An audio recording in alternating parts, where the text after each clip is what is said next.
Bring us right up to date. Are you where you want to be at this stage? Yeah, so far so good. I've been, I feel healthy. As you can see, I'm in good nick. I'm not carrying any excess fat. I've been on my diet since mid-January.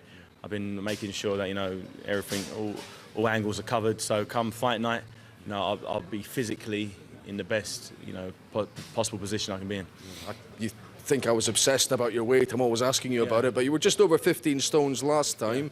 What do you think for this? I don't know. It's one thing I've done. I'm not too fussed about what I weigh, as long as I'm achieving the targets in the gym, which I am. As long as I feel healthy, as long as I'm sleeping well, then I think my weight's irrelevant. I'm not going to start stuffing my face trying to bulk up to a certain weight. I feel quite light. I feel light, but I feel powerful. I feel stronger than I've felt before. I feel healthier than I have before, and I feel in a good place. The train's rumbling overhead as ever in this gym, but you say you're sleeping well. Carl Froch, I was talking to him, an old pal of yours. He says quite often before a big fight he has dreams about the fight. He gives his girlfriend a little jab in the ribs sometimes because he's imagining he's in the ring with his opponent. Do you get anything like that? No, I don't really, not really. No, to be honest, I don't really.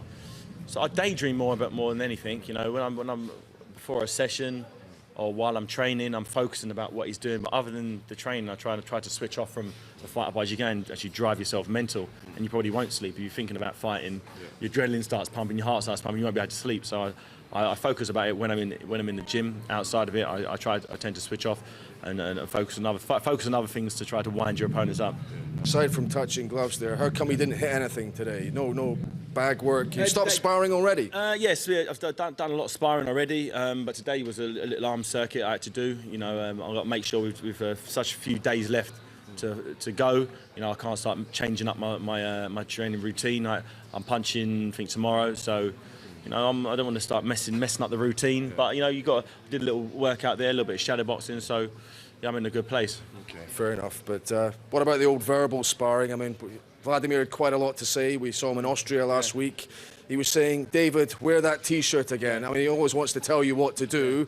Are you going to wear that T-shirt again with the brothers' severed heads? I've actually gone one better this time around. I've actually developed an iPhone game, David Hayes Knockout, and you can see me knocking off a big Eastern European's head in that game. It's selling well on the iPhone store, and here you go. Here's the image of it. He didn't like the decapitated heads, right. So now he's got this. He's got actually. You can see me punching it clean off there. Clean. It's very tasteful. Very tasteful. So if the decapitated T-shirt upset him, knowing that there's millions of people around the world playing this game, is going to really upset him. Okay. Stewart, Emmanuel Stewart, his trainer though, says you're so quiet because you've suddenly realised you're in a bit too deep with Vladimir Klitschko. What do you think? I'm focused on training. That's it. Now the game's out. I don't have to worry about it. Everyone else is going to do the promotion for me now, and I can just focus on the fight and focus on taking him out. And I'm exactly where I need to be. As I said, I don't need to go out there and promote the fight. The fight sells itself. Back when I was doing a lot of the other, as I said, verbal sparring, it's when I wasn't the champion. It's when I was trying to get my name out there. Now everyone knows who I am. I'm the WBA heavyweight champion of the world, and that the fight sells itself.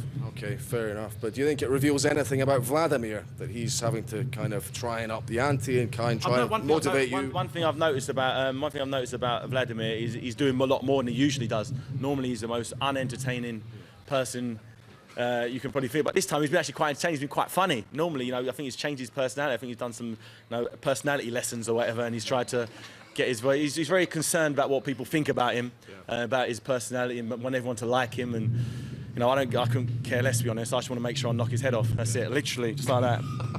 You're good doing the sales pitch, fair enough. But talking about Emmanuel Stewart, he had very nice things to say about you. He said, David Hayes got the moves of Sugar Ray Leonard and the explosiveness of Mike Tyson. That doesn't bode well for his boy Vladimir, does it? No, it doesn't. Mike Tyson's power, Sugar Ray Leonard's speed. It doesn't bode well for him. And I think Emmanuel Stewart knows that if his boy isn't on form, then he can get taken out early. So I'm pretty sure Emmanuel Stewart's going to be down his throat every day, telling him to really come out strong. Because if he comes out his usual defensive self, he's going to come unstuck real quick. Okay. You haven't been shaking his hand, but how are you going to avoid hugging Vladimir frequently throughout the fight? Is that going to be important, avoiding clinches?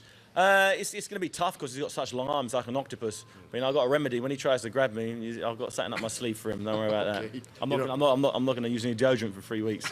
for the fight. Brilliant. But it's going to be, I mean, what do you expect him to do? I watched him a bit in sparring. He didn't do a lot more than throw the jab, the occasional right hand, the odd uppercuts. Like I mean, fights, right? well, exactly, yeah. I mean, but do you expect him to maybe try and do something a little bit different? Yeah, I here? expect him to come out a lot more aggressive than usual. I expect him to throw his right hand a lot more than he normally does. But, you know, I've got a remedy for that, and you have to tune in July 2nd to see me decapitate him. I guess it's maybe going to be more of a fight than a boxing match. This potentially, that's what we hope for. Yeah, definitely, without a doubt. You know, I can't stand off a long range of him, expect to out jab him. You know, that's his game. That's what he's done his whole career, and that's what he's successful at. So I got to bring him put him in a dogfight real quick. Okay, fair enough. Finally then, I mean, he was happy to talk to you via Sky Sports News from Austria. You've got anything particularly you want to say to him down the barrel now, down the lens?